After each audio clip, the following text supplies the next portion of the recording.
Buenos días. Hoy vamos a hablar de biotecnología y haremos una introducción a la ingeniería genética. Primero vamos a repasar unos conceptos que hemos visto en la actividad anterior. Como hemos visto, el ADN es una molécula constituida por una doble hélice, en la que el esqueleto es constituido por grupos fosfatos y azúcares alternados, y la parte más interna de la doble hélice está constituida por pares de bases nitrogenadas que se aparean entre sí. Y el hecho de que el ADN esté constituido por dos hélices complementarias está a la base de su capacidad de replicarse. La replicación, por lo tanto, es el proceso mediante el cual el ADN es capaz de hacer una copia igual, exacta de sí misma. Por otro lado, sabemos también que el ADN contiene la información genética que se traduce en proteínas, que son moléculas de grande tamaño constituidas por cadenas de aminoácidos y cuya estructura tridimensional bastante compleja permite a las proteínas desempeñar una gran variedad de funciones dentro de los seres vivos. La relación entre ADN y proteínas se explica con el dogma central de la biología molecular, que describe esta relación entre el ADN, que como vemos aquí en la parte más a la izquierda de esta gráfica, es la molécula capaz de replicarse. La transcripción es el proceso mediante el cual se sintetiza una molécula de ARN, y la traducción es el proceso mediante el cual el ARN se traduce en proteína. Por lo tanto, la expresión de los genes ocurre en dos etapas, transcripción y traducción. Aquí vemos también una flecha roja que va de ARN a ADN y pone retrotranscriptasa de los retrovirus. ¿Qué quiere decir? Quiere decir que algunos virus pueden sintetizar ADN a partir de ARN. Ahora a continuación voy a hacer un paréntesis hablando de los virus, porque básicamente los virus lo que hacen es esto, replicar su ADN y traducir su ADN. Los virus son agentes infecciosos compuestos por genes empaquetados en una cápsula proteica llamada cápside o cápsida. Los virus, como sabemos, causan una variedad de enfermedades que pueden transmitirse. Sin embargo, los virus no se pueden reproducir sin una célula huésped, es decir, son parásitos obligados y están en la frontera entre vivos y no vivos. ¿Por qué? Porque no tienen una estructura celular, simplemente son ácidos nucleicos encapsulados en una cubierta proteica. Se descubrieron estudiando el virus que infecta a las plantas de tabaco, y su descubrimiento no fue fácil porque los virus no se pueden observar con un microscopio óptico, solo se pueden observar con un microscopio mucho más sofisticado, que es el microscopio electrónico, porque son muy pequeños. Si vamos a ver aquí el tamaño de un virus comparado con la célula, vemos que una célula animal está aquí indicada en gris con su núcleo en color morado, vemos a la bacteria en color amarillo, y el virus vemos que es muchísimo más pequeño que una célula animal y bastante más pequeño también que una célula procariota. Las dos imágenes en blanco y negro muestran arriba los virus de la gripe, como por ejemplo el coronavirus, y abajo unos virus que se llaman bacteriófagos, que son virus que parasitan a bacterias. Como hemos dicho, los virus tienen material genético más una cápsida proteica, y el material genético es muy variado, puede ser o bien ADN o bien ARN de doble o simple cadena, lineal o circular. Cuando hablamos de ADN o ARN circular, tenemos que imaginarnos que la molécula se cierra como si fuera una pulsera, ¿vale?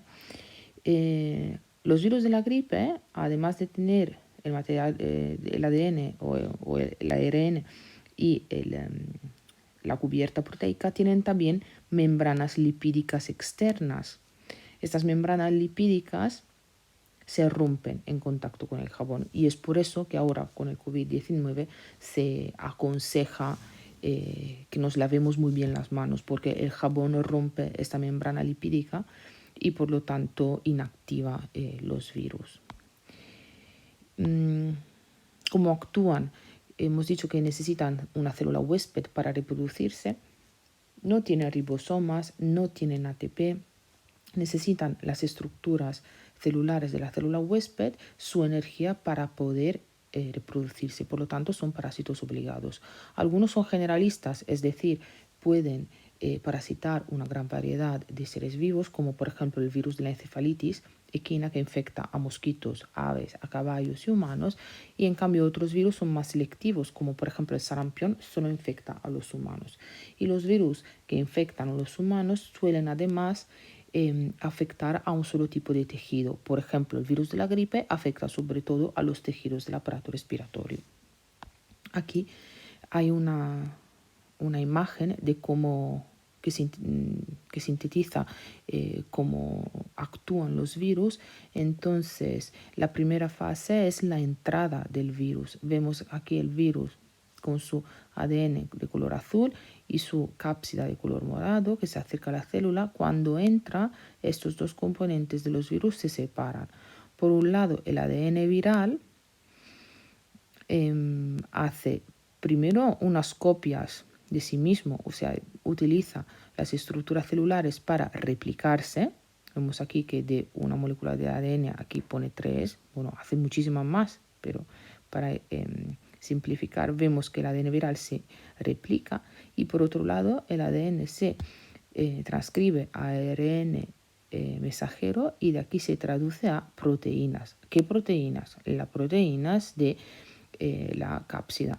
Es decir, de esta forma se pueden volver a formar muchos virus que se auto ensamblan a partir de ADN y de las proteínas de su cubierta.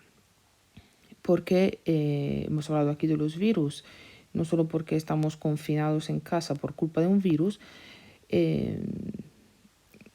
pero también los virus son muy importantes en la biotecnología. Se puede decir que la biología molecular se ha originado a partir del estudio de los virus y el estudio de los virus ha llevado a muchos descubrimientos.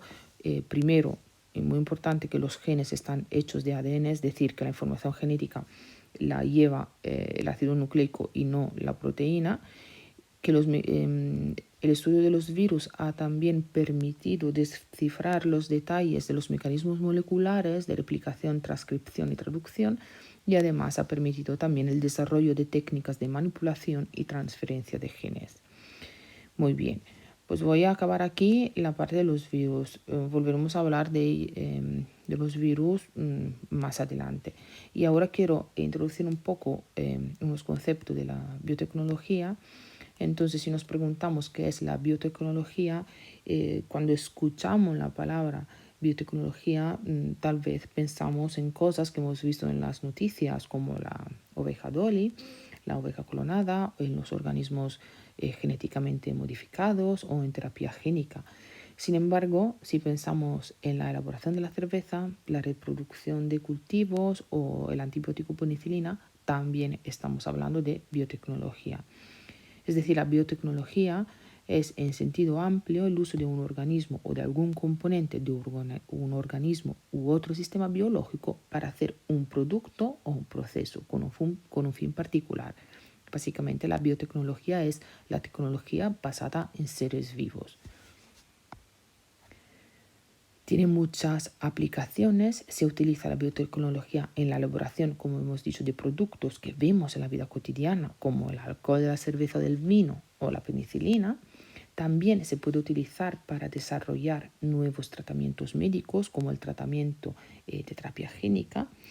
Tiene aplicaciones adicionales en áreas como la producción de alimentos o la eliminación de contaminación ambiental. Y hoy en día la biotecnología se basa en las técnicas de ingeniería genética. Es decir, biotecnología e ingeniería genética no son sinónimos. Sin embargo, la biotecnología hoy utiliza muchísimas técnicas de ingeniería genética.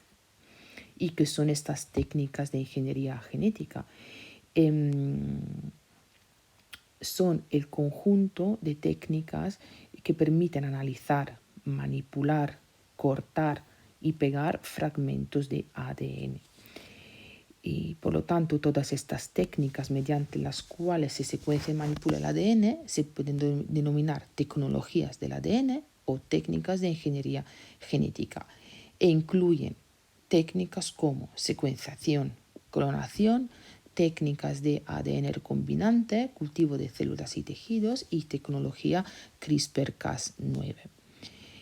Muy bien, vamos a acabar aquí el vídeo y os dejo unas actividades que tenéis que hacer para seguir